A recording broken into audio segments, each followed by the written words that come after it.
Now, just a very bad joke for all the Germans in the audience. When I first read the title of this talk, I immediately thought legal, illegal, scheißegal. But today we're learning that the cumulation of legal, illegal is decentral. And here to present are Hannes and Jens, who are, well, in the scene for a long time and sometimes left of it. Please give them a very warm hand of welcome.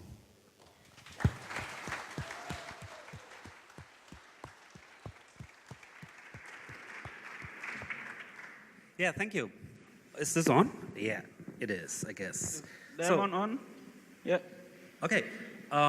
So this talk already caused some commotion even before it started, because apparently this is like the talk about Anonymous and LulzSec that is the only one that is printed in the program. And so in the last few days I got requests from the BBC and from Der Spiegel, and maybe this will not turn out to be the talk that you are all hoping for. We won't reveal all the secrets that are behind these often talked about organizations, mainly because we don't know these secrets ourselves.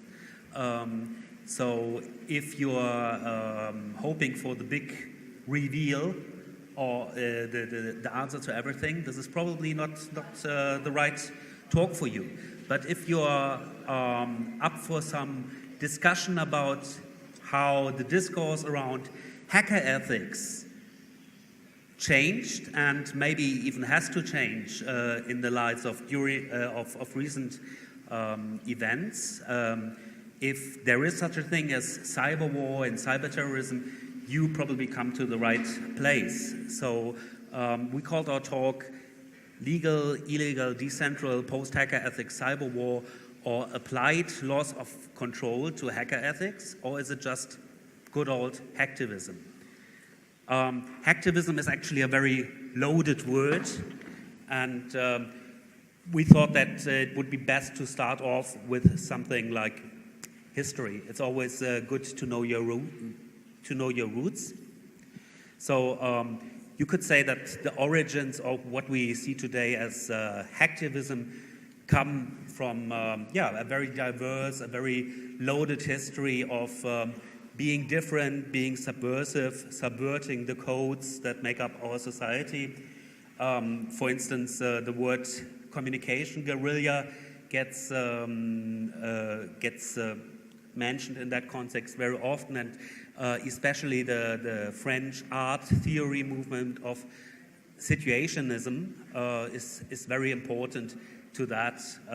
Situationism is something that emerged in France in the late 50s, early 60s, what was at its peak during the 1968 riots in Paris, the student unrests, where they wanted to apply something like poetic beauty to political messages or vice versa.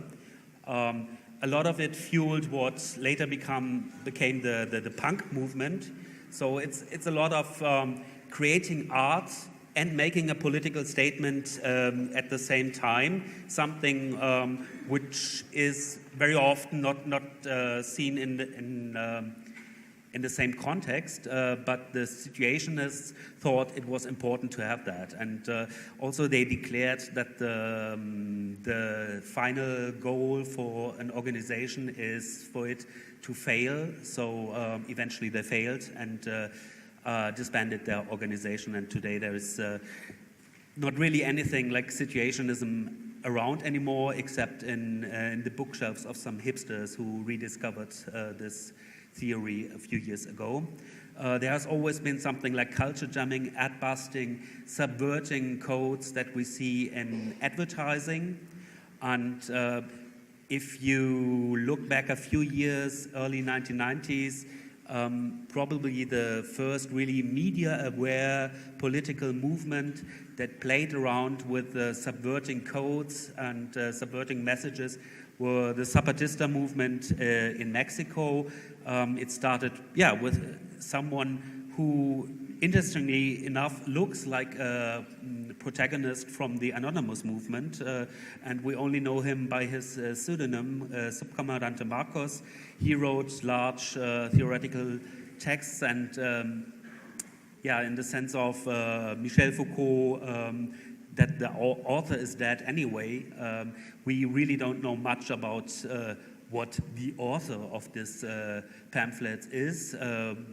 We can only read about the theory behind it, and it's very close to what we see now in this amorph anonymous movement, like we have in Lalsek, etc. And of course, artists have always toyed around with the idea of causing havoc and mischief on the internet. So there have been lots of political, artistic, media hackish attempts and approaches. One that I found especially interesting was the Toy Wars incident by a Austrian group called übermorgen.com. Übermorgen is the German word for the day after tomorrow. It's super tomorrow. So Übermorgen had a website registered that was etoy.net, and they were sued by one of the first internet bubble toy manufacturers, toy shopping websites, eToys, and they called out for an all open war against that other website. So the goal was to bring down the stock price of that website that sued their artistic project, and in the end they prevailed. I wouldn't say that they were single-handedly the cause for the crash of the first internet bubble, but as an art project they actually had some influence in that. And there are lots and lots of more of these examples of media hacking, using the internet, like the Yes Man, for instance. Yeah, like the Yes Man. The Yes Man is an artistic collective of two people in the UK and America, and they managed to produce some fake websites and getting invited to the World Trade Organization and getting other names or faking some names and faking organization names and company names. Especially they managed to go to BBC and give an interview in the name of a big chemical company. Dow Chemicals. Dow Chemicals, yeah, about a chemical accident in India or Africa. And they managed to say on BBC live on air that the people who were injured will get some money back from the company, will get compensated for what has been done there. And that dropped the trade market price of Dow Chemical by a large amount. So they managed to produce some fake media. They also just published 2 years ago a movie, the Yes Man, the Yes Man movie. Yes Man will rule the world, I think. Yeah. Okay. So there have been a diverse range of approaches about disrupting mainstream media, mainstream opinion by using media hacks, by drawing attention to things, and by faking stuff, and actually by kind of denial of service attacks on media attention. And if we look back just, let's say, 10 or 20 years, maybe 20 years, in the 1990s, something that is very clearly, that can be very clearly called hacktivism, emerged, and actually was at its peaks. So what we saw were attempts at having online demonstrations. We had one group that called themselves EDT, the Electronic Disturbance Theater. They handed out little kits that you could use for your cause to drive websites to a standstill. So they handed out basically denial of service attack tools for a political cause. You don't see that very often today, that there is malware or attack software especially written with a political motive in mind, but yeah, back then it was really prevalent. This was also, of course, the time when the anti-globalization movement was at its peak. So you may remember all the Battle of Seattle, all the anti-globalization things. We just had the 10th anniversary of the attempt of the events in Genua a few days ago. So of course, I mean, this led to the emergence of media outlets like Indie Media, which is strongly tied to that anti-globalization movement at that time. Maybe it was just a few factors that came together.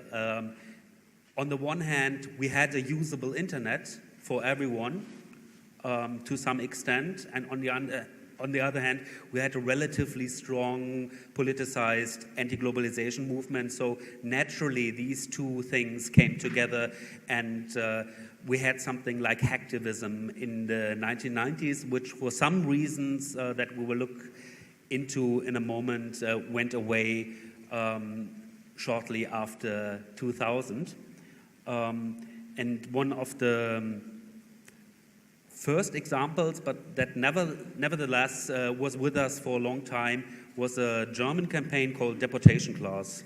Yeah, and in 2001, the deportation clause was founded, and it was basically the first politically motivated distributed denial of service attack, and it was against the deportation of asylum seekers in Europe.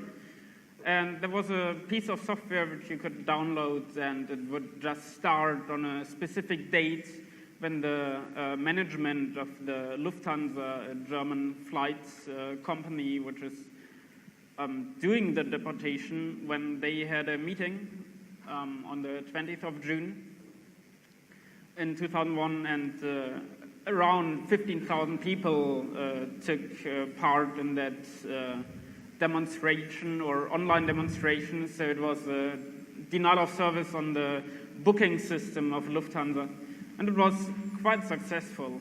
I mean, there's no one imprisoned from the authors of the deportation clause software because the authors are not known, and it was quite successful, this demonstration of what you can do online. Yeah, there are actually a couple of points that are interesting about this example. So one thing is it was embedded in a bigger framework, in a political movement that made the topic of deporting refugees and deporting asylum seekers by Lufthansa and other flight companies, airlines, made that a topic. So it was there was also already something like a backing by anti-racist groups, etc. It was not only an online example, but it was also kind of a test to try out online demonstrations as a tool for media campaigns. So even though it came from a very organized political movement, it was an experiment for everyone involved. And from the beginning, the authors of this denial of service attack tool argued that what they were doing was actually an online demonstration and the equivalent to people peacefully assembling in the streets and making their protest heard against, say, a company or a government. This was actually then decided in court, right? So the whole story was with us, I think, roughly 20 years or so, when finally a court decided, yes, this falls under the definitions we have for demonstrations. So you may peacefully assemble on the internet for a common cause and demonstrate your protest by overloading a website. And this is actually the equivalent to having a demonstration. And well, they filled in all the paperwork that you usually have to do in liberal democracies for having a demonstration. So they had someone who stood there with their name as the organizer of the demonstration, etc., etc. Yeah, but still, they were sued, they were prosecuted, and it took them almost 20 years to have that question cleared in court. But in the end, it was kind of a success because no one was fined, no one was charged with anything, and in theory, we have a new tool in our toolbox for political protest now. Yeah, there were other things that were somehow connected with political protest and the internet. For example, anti-censorship. So in 1996, a German provider or the German police decided that they want to remove a magazine from the internet called Radikal, which is a left autonomous magazine. And it was immediately mirrored on several sites around the internet. And one of the major ones was Access for All, which is a Dutch telecom provider, a Dutch ISP. And there were riots in the streets, and they actually made some advertisement for that website. So there's this. Yeah, you can see the black bloc marching through Hamburg with http :/www access for all nl/tank/radikal. Back then, we really had awesome URLs, don't you think? So that magazine has a history of being banned and prosecuted against in Germany for a long, long time. It once called itself tongue-in-cheekly Fachblatt für alles, was Terroristen Spaß macht, the magazine for everything that terrorists may enjoy. So. Yeah, you will find text on theory, you will find claims of responsibility after direct action, for lack of a better word. You will also find the famed bomb cocktail recipes. So yeah, it's basically a collection of buzzwords for state officials to check off and ban it. And even possessing certain issues of this magazine is illegal in Germany. However, it is not illegal in the Netherlands to possess them. And Access for All as a company was first they were charged with a criminal offense. Then they found out, okay, so basically there is no such thing as distributing an obscure German language magazine in the Netherlands, which is a criminal offense. So the other court case that went against it was pushed forward by Deutsche Bahn, the German railway company, because in that issue that was censored at that time, they had some suggestions about sabotage of railway tracks. So this was actually a private company suing them for loss of profits. And yeah, I think that went through, didn't it? Yeah, and what is also interesting is that Access for All was then censored by the German Research Net, which is a network where all the universities in Germany are connected over. So they actually did the first censorship in the internet by blocking the complete Access for All traffic. But that only existed for several weeks because it was mirrored elsewhere, and it was just not feasible for them to block all the radical magazines because it was mirrored all over the world. Okay. Another example that we saw in 2005 was a hack called Katyusha information warfare, complete with a rather macho-style Red Star and machine gun that was put on websites. It was probably the best example of what is now called data antifa, data anti-fascist hacks. These people at least took the time to write a rather theoretical text about their motives, to go through the websites that they hacked very thoroughly.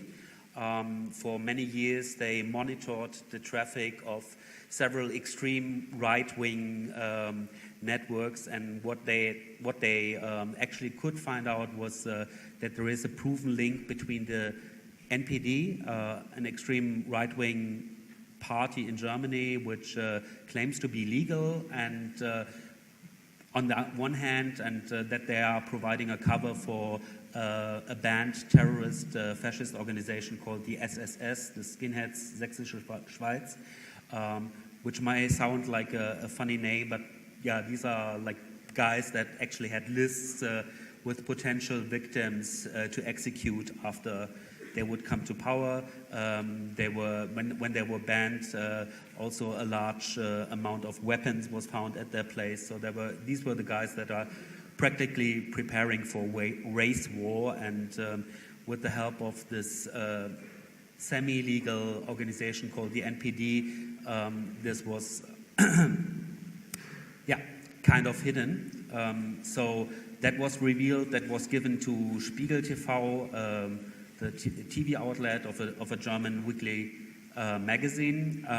So there were several remarkable things about it. First, it was very thoroughly planned. It went on for over a year.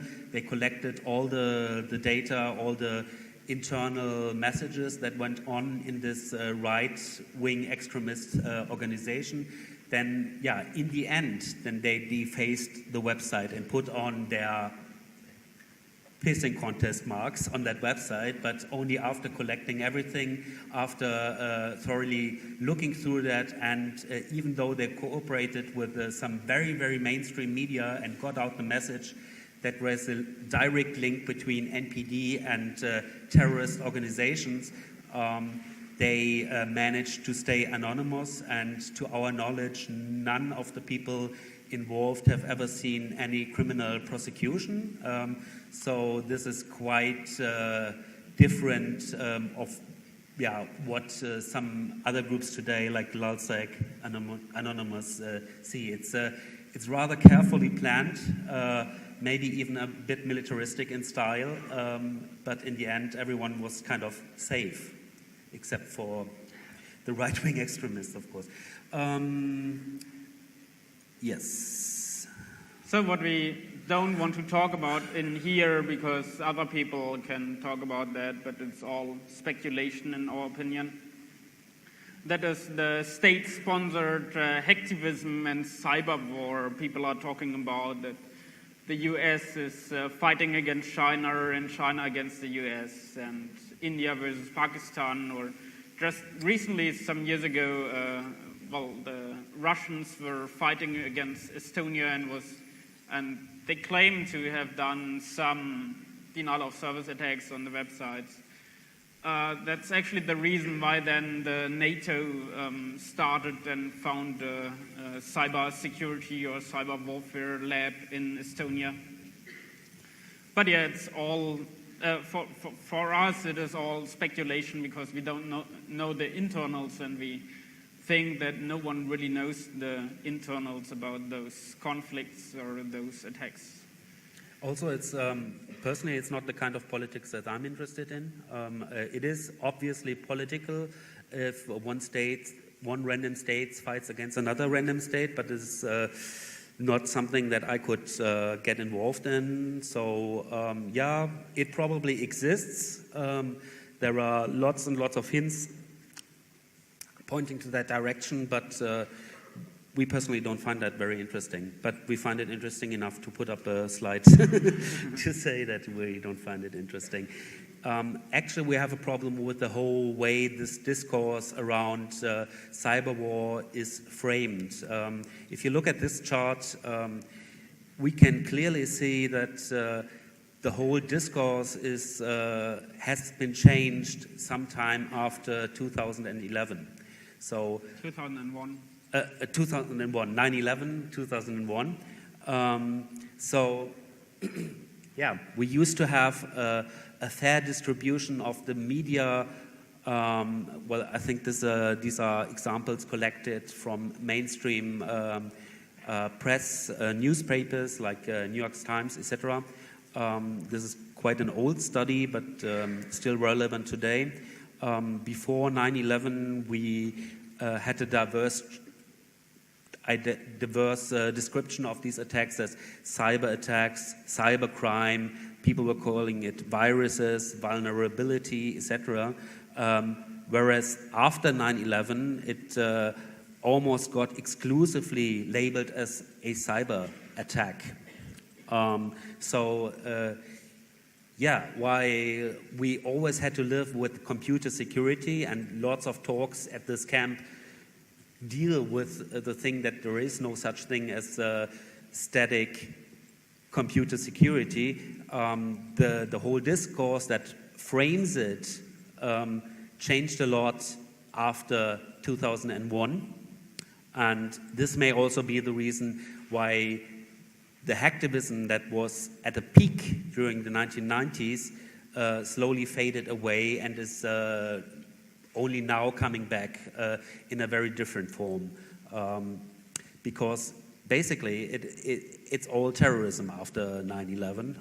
It's not a legitimate political movement. It's not people putting up demonstrations in the space where there are more and more living in, which is the internet.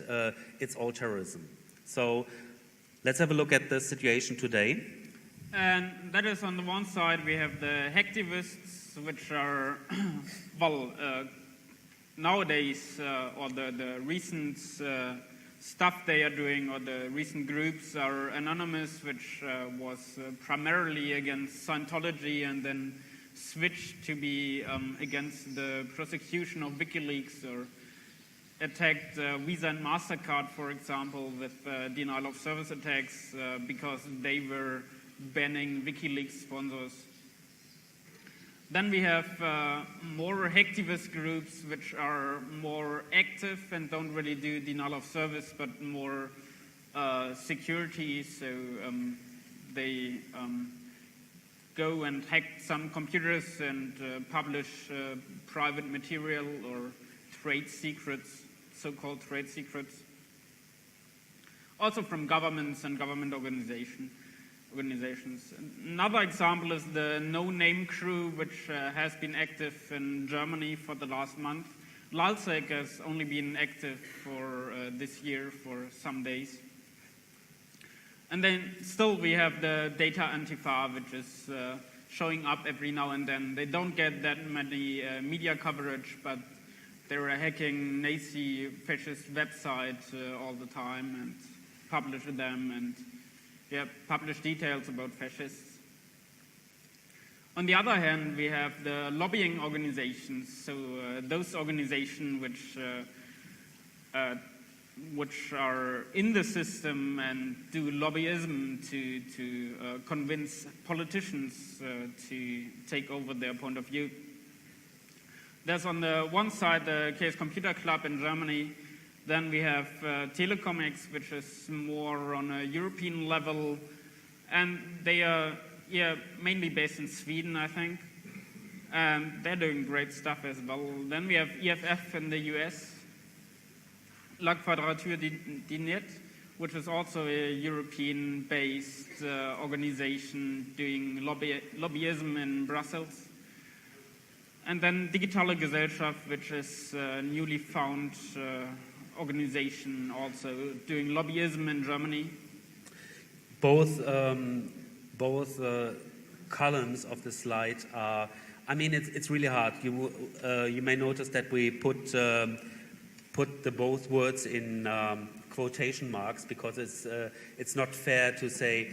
So this group consists entirely of hacktivists, and this group consists entirely of only lobbying that doesn't hurt anyone.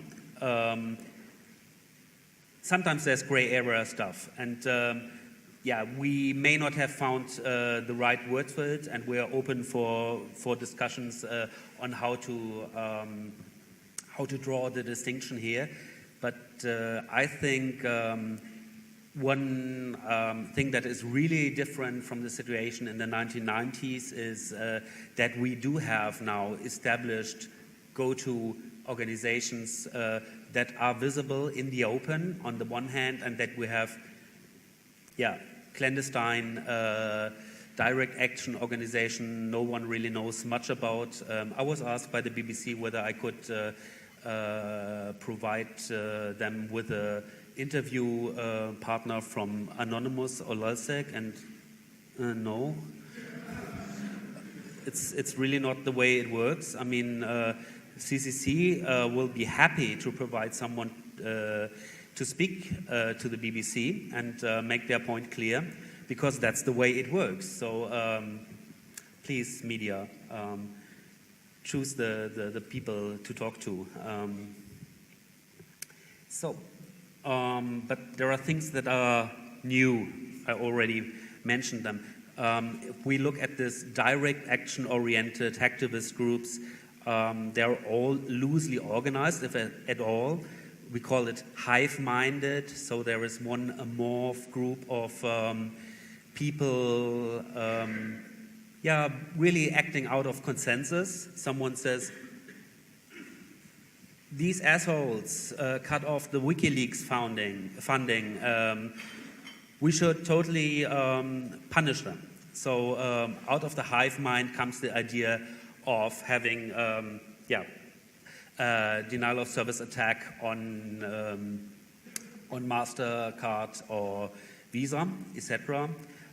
There is few, if any, theoretical background, very much a big difference from the theory-heavy 1990s-style hacktivist movement, where you would get the impression that these people actually were better at producing academic papers than writing code. It is all very ad hoc, so it's shoot first, ask questions later, which sounds bad, but can be effective in a way. I mean, everyone who has ever sat through a plenum at an activist group where everything has been said, but not by everyone, and still you have to discuss it ad nauseum, knows the problem. Sometimes, it's more effective to do anything at all than discuss it until everyone's sick of it. Apparently, it strikes a nerve with the media. It's highly visible in the media. It's highly effective. One could say that using this approach of just randomly firing is a little careless. There is it's not only careless against the potential victims, but also against the supporters of the cause. Very little security preparations are made. We could also say that maybe this is, in a way, unprofessional. Well, if you are in the profession of causing disruption, a lot of it is just done for the lols, for the kicks, for the fun. And if you look at the technology used, it becomes clear that this theoretical background these groups have and the technology they use actually go hand in hand, and say something about that.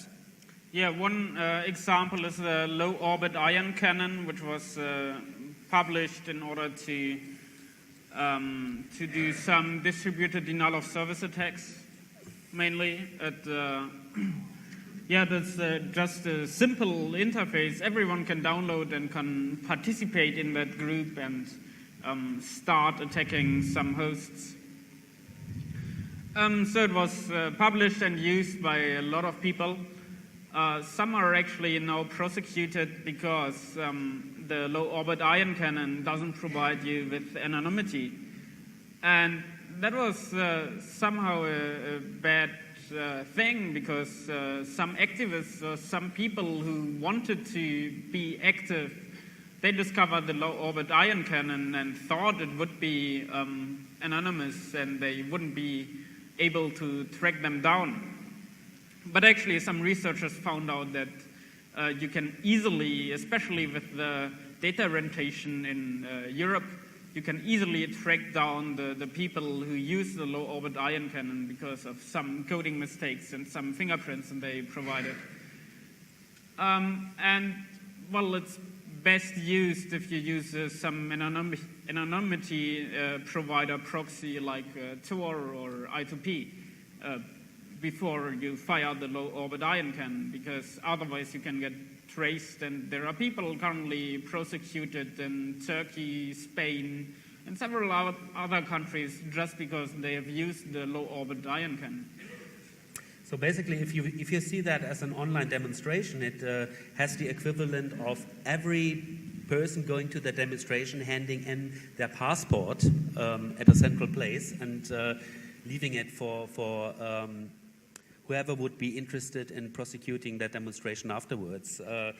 It is kind of careless, but if it is done in a coordinated way, we have seen it cause extreme havoc and take down websites within seconds. So it's a very effective denial of service attack tool. We have talked about this opposition of these young do-nothing, these young people who don't care about anything and just cause destruction on the internet. On the one hand, we actually don't know whether these are young people or old people, because or we don't artificial know intelligence. who they are. Maybe these are the aliens. Yeah. Huh?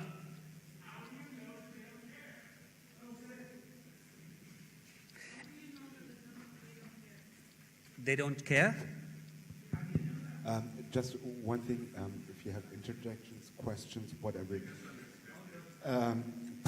If you have interjections, questions, or whatever, please do stand up and go to a microphone, because there are people on the stream who won't hear you if you just yell in the room.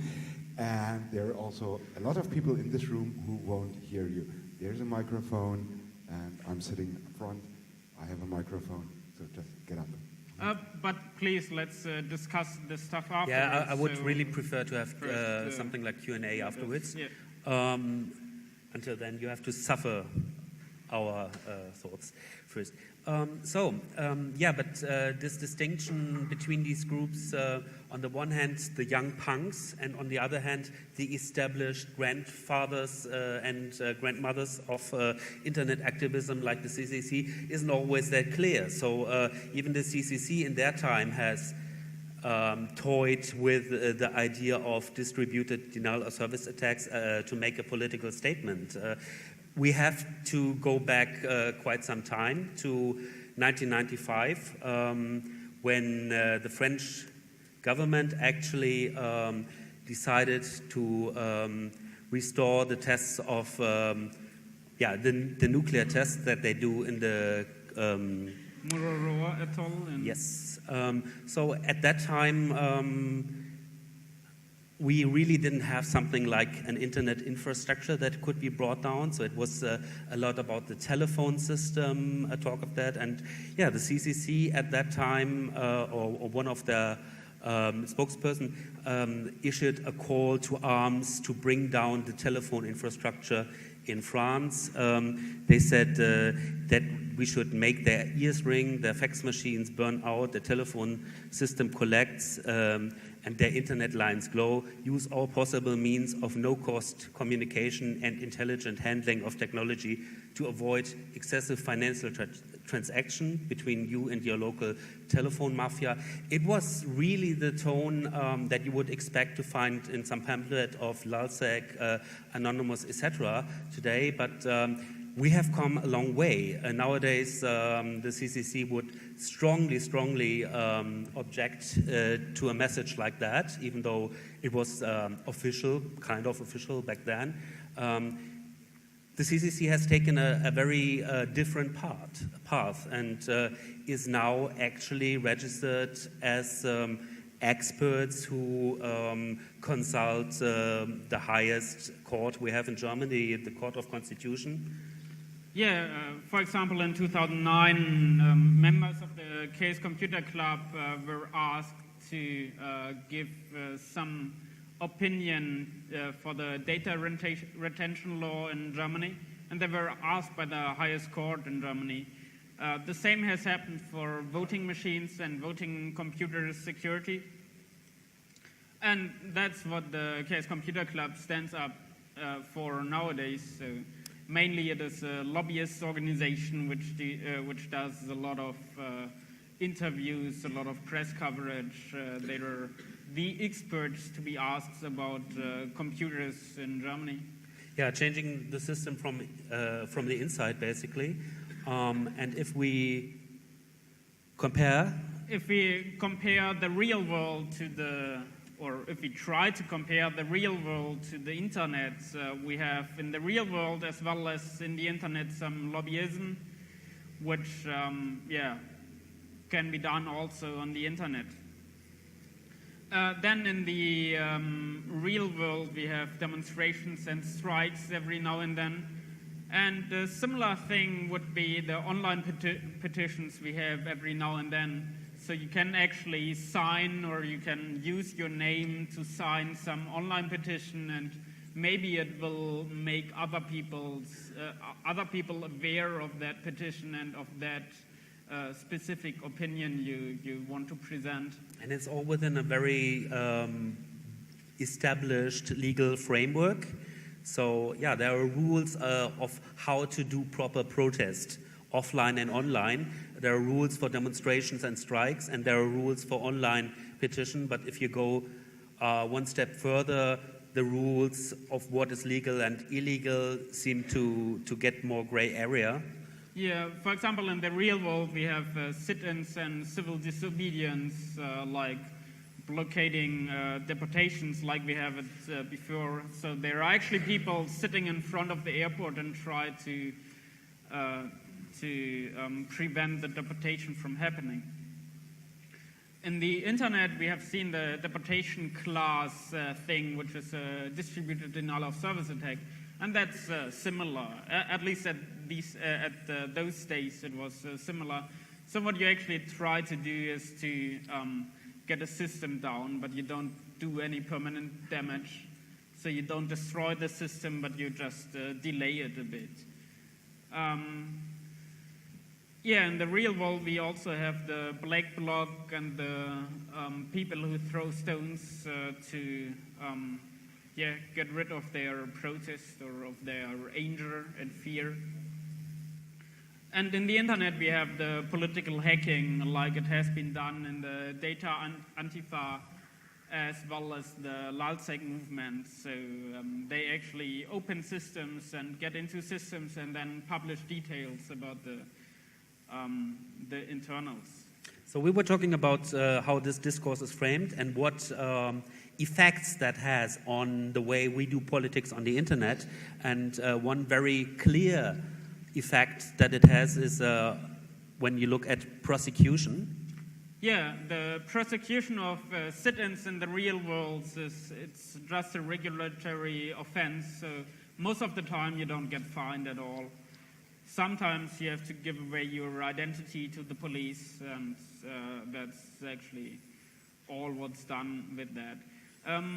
But in the real world, the throwing stones is a criminal offense. So if you get busted, or if a police officer is just next to you, you get fined and get a prosecution out of that. In the internet, the distributed denial of service, like Anonymous and Lalsec is doing, That's already been cited as cyberwar and cyber terrorism, although it is similar to the deportation clause, and it doesn't really destroy any system out there. It just delays it and stuff like that. And yeah, the things LulzSec does, like political hacking, that is often being cited as being cyber terrorism. So if they get busted, it is being fined as terrorism and not as a simple criminal offense. So the prosecution on the internet, the digital prosecution is much higher, and well, the police or the secret services want to find those people and get a hold of them. So yeah, I mean, take note, people. There are established means of taking your protest out in the offline world that we have enjoyed for several decades, sometimes even centuries. When moving to the digital domain, suddenly everything gets framed within this discourse of cyber terrorism, cyber war. We are giving up rights that we have in the offline world, which used to be the main sphere of public interaction that we used to live in. Now that we basically live on the internet, everything that used to be okay or used to be maybe a regulatory offense, a minor offense, suddenly becomes cybercrime, suddenly becomes cyber terrorism. And this, I think, will do a lot of damage to the way we have politics on the internet. Actually, we as a hacker community may be responsible for that as well, because we, in order to cover our asses, we said, yeah, well, these are not real hackers, but whether we like it or not, I think different styles of hacking can coexist, or they must coexist, whether we like it or not. There will always be people who act like assholes out of puberty and just doing things for the lols, and whether we like it or not doesn't really matter. And this is part of hacking, and showing some solidarity to some poor teenager who got busted because he used the wrong distributed denial of service attack tool is maybe something that will make us a better person, and not so much covering our asses and saying, you know, these were not hackers to begin with. Of course, I mean, pick your battles and see that some of these things will get short-term attention in the media, as we see it now, while working towards real change. Really changing things will be a much longer process, and doesn't really have anything to do with firing your low-orbit ion cannon. We also see a danger that actions like Anonymous or LulzSec are comparable to the Cold War's arms race, that it will end in both sides, the legal team and the not-so-legal team, just piling up arms until everything ends in tears. So I don't really know if this is a productive thing that we should get involved in, but it's really not the question, because these decisions aren't really ones that we make. They are made for us, and they are made for us at this moment anyway. So don't dismiss this new style hacktivism too soon. Maybe we can learn something from it. To everyone who thinks it's a good thing to engage in stuff like full contact hack sports, as I would say, the thing that can get you in trouble with the law, it is really good to have an exit strategy, except that goes beyond everyone ends up in jail. You should think about it, that you cannot have both things and be a rock star on the media and throw stones at websites at the same time. So what we found surprising is that even though there is little theoretical underpinning in groups like LulzSec Anonymous, there is, there's to a certain degree some awareness that they are standing on the shoulders of giants, or that they at least share some history with 1990s style hacktivism. So when Anonymous and LulzSec issued a joint statement just a few weeks ago, July 21st, they used the words that the anonymous bitch slap rings through their ears like hacktivism movements of the 90s. We're back and we're not going anywhere. Expect us. I find this statement interesting for two reasons. One is the one I already gave you. They realize that they come from a certain history. And they realize that they are not the first one, and they specifically mention the 1990s style hacktivism movement. The other reason that I find interesting is the wording, which is misogynist. It's against women. They use the word bitch slap for a reason. It's like bragging, sexist, hacker machos all over again, and of course they're bragging like they're back and they're not going anywhere, expect us. Wow. So I think this is one critique that we could really give to this new style movement, a critique of hacker machismo. Yeah, we have a critique on that sexism and unreflected privileges in communication is not the way to go. I mean, all those newly funded hacker groups or hackers, they should think more about sexism and the society they want to live in, as well as what they publish. And if it's just unreflected bullshit, they shouldn't publish it. I found this nice image on the internet that we could be, or the human society could be much more in the future, and we could have already explored the galaxy if we could stop being dicks for a few minutes, which shows that this man-dominated society we are currently living in is still a big bunch of sexist people, and we don't really want that. We want to have a change in the society to be more friendly to smaller groups and to women and to non-heteronormativity people. And another critic on the newly funded hacker groups is the lack of solidarity through the careless operations like the low-orbit ion cannon, which was expected by some people to provide anonymity, but it didn't. So some people who didn't want to get too much involved, they actually now are being prosecuted. And there's not really solidarity action like there's no big fund of money for lawyers for the processes in those groups.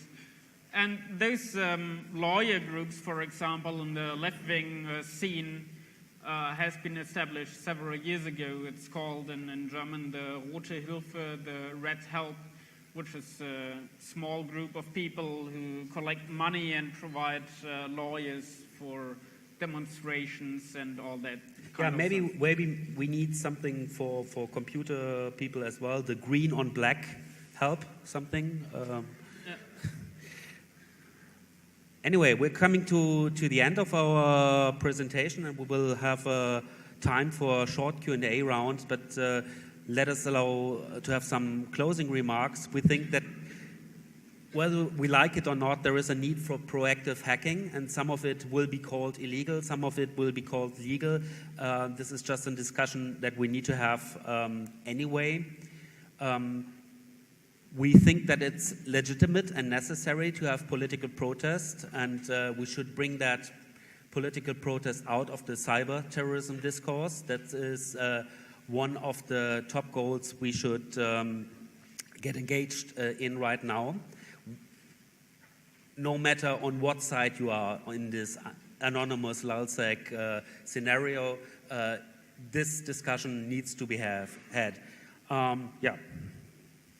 Hacker ethics, as understood by the CCC, were a really useful tool.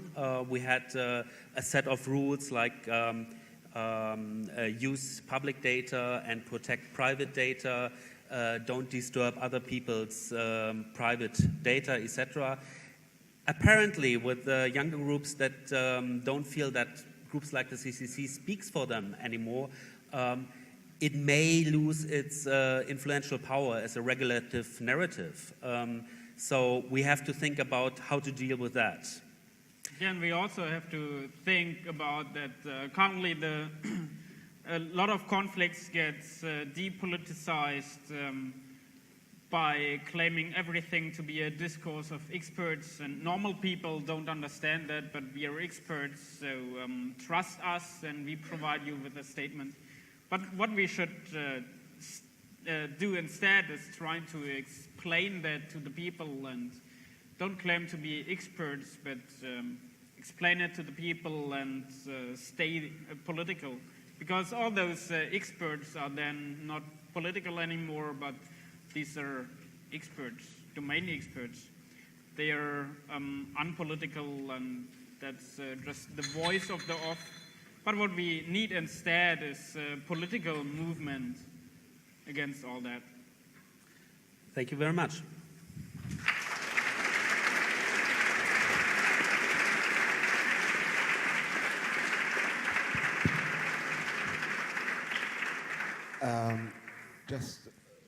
I'd like to start with a personal comment. There are parallels to the Rote Hilfe in the digital age. One is called the Orange Help. Okay, they're very party affiliated, but they do exist, and they are a bunch of lawyers. And also for the last, 20 years, there's been the Electronic Frontier Foundation doing amazing work. But now, to the general public, please ask questions or make your comments. And make it up here on the microphone. Okay, a few minutes ago you were talking about the young cyberpunks who don't care if they are using, for example, the low-orbit ion cannon to attack websites. And that was the question that interrupted you from somewhere over there, who asked, how do you know if they don't care? Because me, for myself, if I attack a website through the low-orbit ion cannon because Anonymous or someone else organization asks for, I may very well care, but I don't know a better way to do it. So how do you know they don't care? I think they do. Yeah, you're correct. It's oversimplified to put it that way. These young cyberpunks don't care, etc. This is basically repeating media stereotypes. I have to apologize for that. On the other hand, I think it goes without saying that the low-orbit ion cannon is a very carelessly designed tool. It is very effective. It is really not optimized for anonymity, and so by choosing this weapon, you will have to live with the consequences of that. Sure. Just one thing to add. I want to add one thing as a question. What means with carelessly is basically if you do such sort of DDoS attacks, it's not only that you take down a target, you have like lots and lots of side effects of those attacks. It means like it's not only this one host will take down, it's just you probably take down an infrastructure of a whole network. And that's carelessly, in my point of view, because you are not able to specifically only take down one target, especially if you have like shared hosting, or if you have a network which is not designed for like heavy traffic. So that's the main thing. Hi. Hello. I took notes. So I wanted to say you're missing some really important context, which is, for example, the Billboard Liberation Front from, say, like the 70s until now. They've even contributed like anti-NSA wiretapping culture jamming on billboards. And the Critical Art Ensemble, I think, talked a lot about the transfer of power from the physical world into the electronic world, where the idea with the sit-in is that you block power because power is people moving into buildings where in buildings actions take place. And so this idea that a distributed or a non-distributed denial of service attack is equivalent was sort of coined by them in one of their books. And what they basically said is that the flow of power was in people and now it's in electricity. And so I think we probably are in agreement there that is kind of the equivalent in that movement. But it came from the Critical Art Ensemble. They did a lot of the JavaScript denial of service stuff. But when you talked about the hacktivism of like and the anti-globalism protests of the 90s, you viewed it through sort of this lens of your own privilege, I think, because in case you hadn't heard about the G20 in Canada recently, it was the largest mass arrest in Canadian history resisting globalism. And I think it's really important to note that it's not necessarily the case that globalism resistance has failed, but rather that you became part of the establishment that it is fighting against. And that I could be projecting there, probably am a little bit. But you also mentioned a couple of things that were surprising, but you didn't mention the corporate engineering of the media, which is one of the largest hacks that has taken place. And it seems like the corporate engineering of the media is one of the largest hacks that has ever occurred, because they're literally able to program society. What Rupert Murdoch didn't do by controlling Fox News is basically destroy the United States. I mean, it's a thought. And so I think that there's some solipsism that comes from the 1990s, which you should address by understanding that the 90s and the globalist movement that stuff was existing in the 80s with Mendax, right? When Julian was owning the shit out of the Australian government and leaking documents, and he got arrested. It's documented in the Underground book. This is something that has been around as long, and in some cases, it was tied to the CCC in the very beginning. And so I don't think you should disown that past. So. For your additions, very valuable, and you're absolutely right that, of course, the lens of my own privilege may blur my view of what is objectively true, but then again, what is objectively true. But thank you for your additions, very valuable. Thank you. Sure.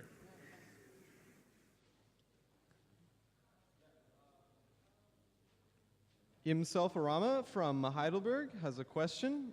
He asks, do you think the cyber activist movement does splinter more and more, leading to less or more influence in general?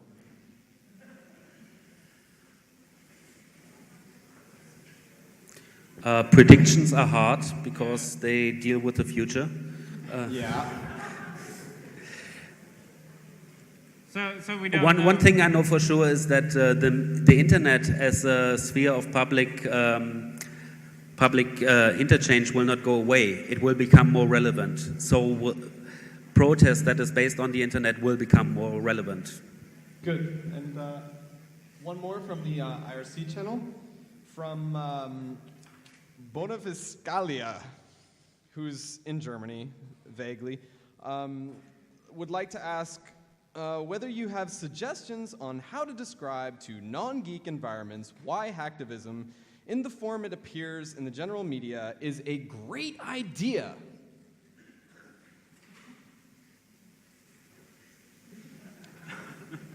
Why is it a great idea?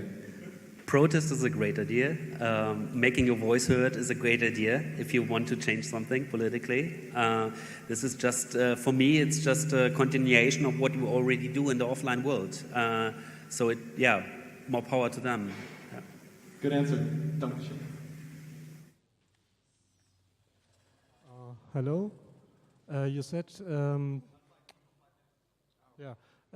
that there's no or little, if any, political or theoretical background within Anonymous. How do you come to this conclusion?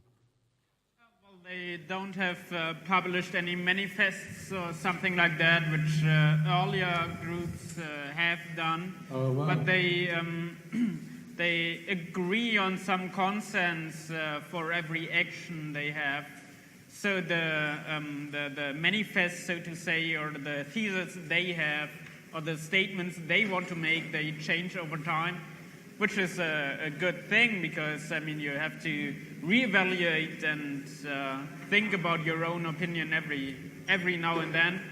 Yeah, I did a lot of research and did read a lot of discussions regarding Anonymous. And my impression is that there's a very high level of theoretical background, just as a remark. In the political science sense of the word? Yes, like references to Adorno, Foucault, yeah, it's on a very high I must have missed that. philosophical level. So I think it's a little bit unfair to just this Anonymous as, Well then, on the other hand, I mean, everyone can claim to be anonymous, so it's really not possible to make any statements about Anonymous that are definite. So yeah, there may be stuff like that, but I think as a whole, it's not one group trying to put together a theory as a framework for the work first, and then coming up with things to do second. I would really insist on that, yeah.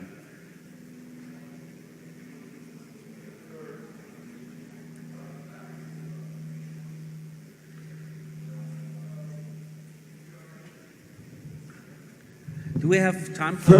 First, please try to keep the background noise low. So if you want to talk, leave as quietly as possible, or just shut up. Sorry, but it's annoying. All the other people.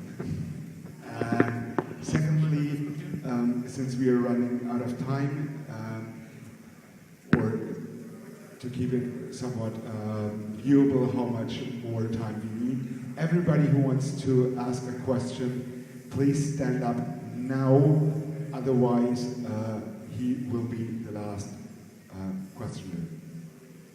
Thank you. This is a comment. Well, first, thank you very much. I really enjoy your presentation. This is a comment for your presentation, but in general for the whole program of the camp. I'm very surprised because I came from Spain, where since the 15th of May we are having the largest mobilization we have had in democracy since the transition in the 75. Mm-hmm. Much bigger than the global movement. Mm-hmm. I mean, with a level of support of 80% of the population was in favor about another democracy now and taking the streets. Mm-hmm. And this is a huge political expression. And I'm surprised that this is happening in Spain, it's happening in Greece, it's happening in Portugal, now it's happening in Israel too, and it's like not present in the scenario of the discussions here. And also because I don't like to say how it's going to be the future, but in the 15th of October there is going to be a huge global mobilization. And when you were saying about how in the 90s, like experiences like indie media or the hackers were very much connected to the global movement, I think in your talk it was lacking. What is going to be about hacking in a context of huge civic getting active? And in this regard, I would like to say two things. One is that in Spain, Anonymous was very much connected to the civic mobilizing. It was part of the symbols, the few symbols, and there were many hacking creativity connected to the way to communicate inside of the movement. Mm-hmm. And second, I think what happened with the current mobilization in Spain is that it's not about activists anymore. It's about active citizenship. And it's not about like experts, like you were saying. It's that even like people without many kind of deep knowledge about technology are making cyber-terrorism, are just going and blocking the banks' websites or these kind of things. And so it's also a way of getting far from the discourse about experts or discourse about hackers as if any regular citizen could be, and also to think about how hacking means in a context of mass mobilization as it's going to happen. Yeah, thank you for your comment. It's absolutely true that the program of this camp lacks something that sheds some light on the role of the internet and maybe the role of hackers in the protests going on in the Mediterranean area, in Israel, etc. And also we don't have any talk on the role of the internet in the Arab Spring. But yeah, while I find this very, very important, I don't think really it was within the scope of this talk. So sorry for not mentioning it, but it's more of a general problem that we don't have a talk for that topic.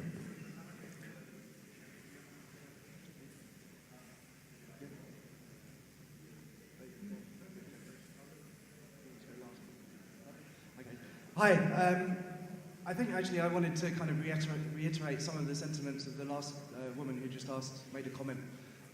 It seemed that your analysis was very lacking in what the actual politics were of a lot of the events that you mentioned. They seem to be taken out of context and not contextualized with Anonymous or LulzSec or whatever seemed to be the main focus of your talk.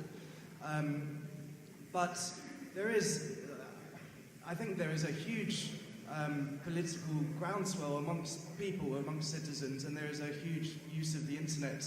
There's also, there are big political movements that have come out of organisations such as Indie Media and a move towards online digital rights, if you like. And the other thing that I think was very interesting that you completely missed is the whole free software movement and the way that is actually in many ways a political thing, even though it isn't always necessarily contextualized in that way. But free software is a fight back against the Microsofts, against the Apples and the Googles and the rest of it, and that is people doing stuff, you know. That's what a lot of people here are involved in, and a lot of other people elsewhere are starting to use those services. I absolutely agree. Writing software can be a political act, and we actually had a slide on that which we left out. And I think we left out so many aspects that you could actually have a whole Congress just on this topic of hacktivism, politics, and computer use, etc., which may be necessary in the future. I don't think it's just the writing of free software, though. I think it's the actual use and the actual use of these tools. And there are organisations that online provide services. For example, I'm going to quote just one example, lists.riseup.net, that has almost 4 million users. But I'm getting timed out there, so...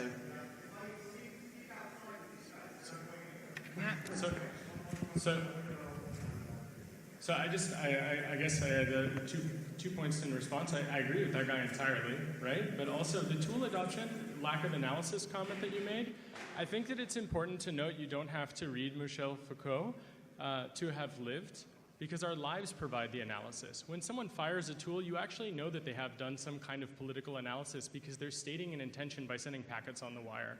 And it's pretty clear that Anonymous has solidarity with lots of groups, especially in the Arab Spring, but like, you're talking about terrorism. I'm a person who is being targeted as a terrorist in the United States. You left WikiLeaks off the slide there, which I thought was very strange, right? All the groups, when you divided them into two groups, I mean, I don't know about you, but those were all the same groups to me, because each of those organizations has some analysis and has some direct action and has some public media stuff.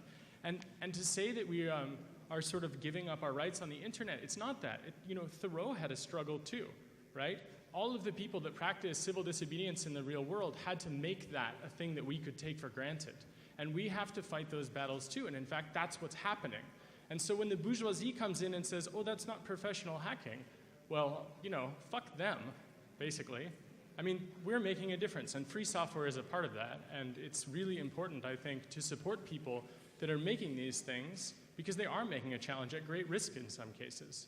So. Yeah, thank you. Yeah, thanks. I agree. I think, even though you phrase it like you disagree with us. I would like to have a chat with all of you outside, because I think there are more things to discuss. So come outside the shelter and we can meet there.